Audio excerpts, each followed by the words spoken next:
Mais le sujet de l'atelier ici, déjà, c'est de vous aider à surmonter le sentiment d'invisibilité. Je sais bien que pour beaucoup, les réseaux sociaux, c'est obscur, c'est difficile, c'est contraignant, c'est quelque chose on a du mal. Et puis, en plus de ça, on a un petit peu le syndrome de l'imposteur euh, derrière. Ça sera justement le sujet de mon prochain atelier, euh, ce syndrome de l'imposteur. Voilà. Je vous le donne, tiens, en avant-première. C'est le prochain atelier, donc chakra et la communication. Fini le syndrome de l'imposteur, libérez votre communication du syndrome de l'imposteur grâce à l'alignement des chakras. Donc vous voyez, ça sera quand même Ouais, je suis ciblé. curieux, hein. Je suis curieux pour le prochain atelier, là. Ah oui, merci. Ouais, j'aime bien faire un petit peu des rapprochements parce qu'on s'aperçoit que dans le bien-être, de toute façon, une bonne communication, bah, c'est quoi? C'est avant tout créer une relation profonde avec des personnes. C'est ça, d'abord, ça doit être ça, votre communication à vous en tant que praticien, en tant que thérapeute. C'est pas faire de la vente, c'est pas se vendre non plus, c'est pas tout ces trucs-là. Je sais que sur le web, on voit beaucoup de formations de marketing ou de vente ou de machin, etc. Mais ce sont des techniques souvent agressives, intrusives, qui correspondent pas avec vos valeurs. Donc, ça sert à rien d'aller dans ce sens-là. Pourquoi? Parce que vous serez mal à l'aise avec ça. Vous n'allez pas tenir le coup parce qu'il y a une dissonance qui va se créer entre qui vous êtes, ce que vous voulez offrir et ce que vous allez communiquer. Donc, ça marche pas, en fait. Et donc, j'ai écrit un livre là-dessus, hein, pour les nouvelles personnes, justement, qui va vous donner quelques pistes et sur le slow marketing, l'art d'avoir une présence incontournable dans le bien-être, c'est justement pour les gens qui en ont marre d'utiliser des techniques de vente, entre guillemets, ou de promotion, de faire en sorte de copier ce qu'on nous apprend partout, qui est de communiquer de façon agressive et intrusive, pour moi. Ok. Maintenant, c'est pour ça que j'ai écrit ce livre. Vous pourrez le découvrir sur mon site internet, hein. Il y a le lien ici que je peux tout de suite vous mettre. Non, c'est pas celui-là. Non, moi j'ai une question quand même. Oui. Bon, récemment, bah, je sais pas, je vais pas donner son nom, mais il y a un Canadien, il a créé l'Institut holistique de la pleine présence, de la pleine conscience. Et puis c'est quelqu'un d'assez young qui est là et qui fait son showman. Et puis c'est des gens qui attirent des centaines de personnes autour de lui. Ils font des webinaires, ils ont des centaines d'inscrits. Et donc moi, je me pose quand même la question. euh, Effectivement, peut-être ceux qui cherchent un contact intime avec un thérapeute qui peut vraiment écouter le ressenti de ce qui se passe et les guider de manière intuitive et profonde, bah, peut-être qu'effectivement, voilà, c'est une question que je me pose quand même. Est-ce qu'on peut être de ce style-là, d'être un peu plus introverti dans la présence et toucher des gens où ils sont tous attirés comme des mouches par la lumière qui brille, toi? Excuse-moi, je fais un petit peu une analogie avec ça. Voilà ce que je fonctionnement. Voilà. Le tout, c'est d'être aligné avec ses valeurs. Ok. Et puis, d'être vraiment ancré et de montrer, de travailler sur son identité de marque avant. Ok. C'est mettre en valeur tous les ingrédients de votre identité de marque. Ça, c'est le principal parce que c'est ça qui va vous permettre de rayonner et d'avoir une résonance avec votre futur client. Souvent, on fait un peu, on met la charrue avant les bœufs. C'est-à-dire que on nous demande soit de faire un site internet. Alors là, c'est vraiment la charrue. Là, pour moi, en fait, c'est vraiment mettre le toit de sa maison avant d'avoir fait les fondations, quand on commence par le site. Maintenant aussi, ce que je vois, c'est que on nous dit, bah, faites le profil de votre client idéal. Mais ça, pour moi, c'est la charrue avant les bœufs encore. Pourquoi? Parce que déjà, on ne sait pas se définir en tant que thérapeute. On ne sait pas vraiment comment se présenter. On ne sait pas raconter notre histoire. On ne sait pas définir quelles sont nos vraies valeurs. On ne sait pas toutes ces choses-là, une bonne partie de tous les ingrédients de l'identité de marque, on ne sait pas les mettre en valeur. Donc ça sert à rien. Pourquoi? Parce que la première chose, et là je vais vous donner vraiment un tuyau important. La première chose que vos clients vont acheter, entre guillemets, C'est vous. C'est ce feeling qu'il va y avoir avec vous. C'est cette connexion, cette résonance qu'il va y avoir avec vous. Et c'est ça qu'il faut mettre en avant. C'est pas un site internet, je suis par exemple réflexologue, prenez rendez-vous. Ça sert à rien, ça marche pas. OK? Donc, la première chose à travailler, c'est votre identité de marque. Et là, vous allez travailler cette résonance. Merci d'avoir souligné le point, Alexandre. Mais ce qui me permet de répondre, j'espère que j'ai répondu à ta question, mais la demande, c'est une question qui est très vaste, qui est très, très profonde. En tout cas, le tout, c'est d'être en résonance constamment et d'être aligné avec ses propres valeurs.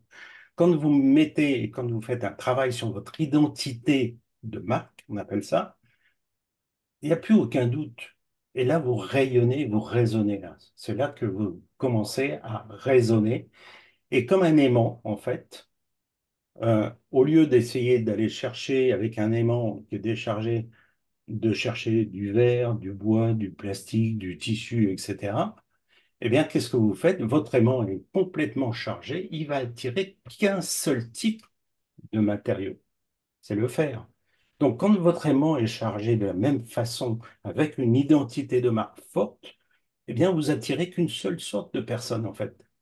C'est votre client idéal. Et c'est par rapport à votre identité. On n'a pas besoin de travailler des heures et des heures sur le client idéal. Ça ne sert à rien. À moins de savoir uniquement quels sont les problèmes que lui veut résoudre. Mais je veux dire, on n'a pas besoin de faire des tonnes de profils, des machins, et de trucs et de bidules. Non, vous rechargez votre aimant, votre identité de marque. Vous allez voir que vous allez résonner et raisonner. Et là, à partir de ce moment-là, ben, votre client va arriver. Il va se ressentir chez vous. OK? Donc ça, c'est une petite parenthèse qui a été importante. J'espère que j'ai répondu plus ou moins à ta question, Alexandre. Oui, je te remercie, ça va, merci. Ok, super. Alors, l'objectif de l'atelier, c'est de vous aider à surmonter le sentiment d'invisibilité et de manque d'engagement. Aborder le découragement dû des fois à une lenteur qui sont notables hein, sur les réseaux sociaux, qu'on peut vraiment des fois ressentir. Lutter contre la frustration de ne pas atteindre et de raisonner ou de raisonner. Donc là, je vais vous donner deux, trois pistes là-dessus. Transformer le cycle d'essais et d'erreurs en un processus d'apprentissage. Il faut être à l'aise avec ces erreurs, avec des essais aussi que vous pourriez faire. Il faut adresser le besoin de connexion authentique et d'engagement avec des stratégies pour bâtir euh, une communauté florissante. Alors, on va démarrer tout de suite par l'introduction. Alors, pourquoi c'est important? Alors, je lis un petit peu les commentaires de certains. Il faut se lancer et se rester fidèle. Parfois, c'est en effet notre client qui nous trouve. Et puis, on peut toujours réajuster à tout moment. OK, ouais. Exactement. Merci, Flo. Un génial sujet qui apparemment concerne beaucoup de thérapeutes bien-être, dont moi. Merci Isabelle. Ok, bon, d'accord. Alors, pour revenir, pourquoi c'est important? Eh bien, dans le monde du bien-être, les relations humaines et les connexions émotionnelles jouent un rôle primordial. Vous êtes d'accord avec moi? Est-ce qu'il y a quelqu'un qui n'est pas d'accord avec ce que je viens de dire là? Parce que on touche la santé quand on est praticien, on touche le bien-être des gens, évidemment. Donc, forcément, il y a besoin d'établir cette relation avec les gens. Et ça ne se fait pas que quand on a les gens à côté de nous. Ça peut se faire à distance. Et je vous invite vraiment à expérimenter ça. Ça va être le sujet d'aujourd'hui. Mais d'expérimenter, en fait, de cette connexion que vous pourriez avoir à une communauté. Il ne faut pas que ça vous fasse peur. Ok. Souvent, on est un peu pris par ça. Et j'en parlerai dans le prochain atelier, justement. Mais c'est aussi simple que si vous deviez organiser. Par exemple, je sais pas, une fête des voisins. Tiens, c'est bientôt l'occasion. Ça va être bientôt le moment. Donc, vous organisez une fête des voisins. Est-ce que vous allez mettre juste un tout petit tract sans mettre votre nom, numéro de téléphone ou quoi que ce soit dans la boîte aux lettres des gens, tout en étant transparent, invisible ou en posant une petite question timidement? Non, peut-être que vous avez envie de retrouver vos voisins ou des nouveaux voisins et puis de les inviter à une fête que vous allez organiser avec eux, euh, sans forcément tout initier, mais simplement en essayant de faire connaissance, parce que c'est l'objectif de créer des relations avec vos voisins. C'est un peu le même principe, en fait. Que ce soit sur les réseaux ou que ce soit vos voisins, ce sont des personnes. C'est amusant parce que je discutais de ça ce week-end avec ma conjointe et elle me disait, ouais, mais Internet, c'est différent parce que c'est numérique, parce que c'est pas des vraies relations. J'ai dit, en quoi ce ne sont pas des vraies relations? On a des personnes derrière. C'est pas des robots qu'il y a derrière. Donc, on a des vraies personnes derrière un réseau social, derrière un profil. Ok. Ce ne sont pas que des trolls. Bien sûr, il y a des trolls. Les trolls, c'est des gens qui font que casser du sucre sur tout le monde. Bien sûr qu'on a des gens comme ça, mais il y a aussi des Faudrait que personnes. Clément enlève ses douleurs au ventre. Pardon? Ah, non, c'est pas.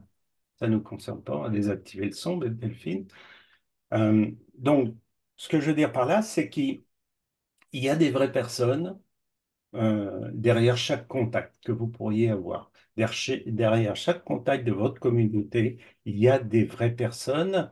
Et ces vraies personnes-là, eh bien, votre passion, c'est de les aider à améliorer leur bien-être. Ah, il faut se lancer pour rien. C'est vrai qu'une distance, ça marche aussi bien et c'est bien plus facile à mettre en place.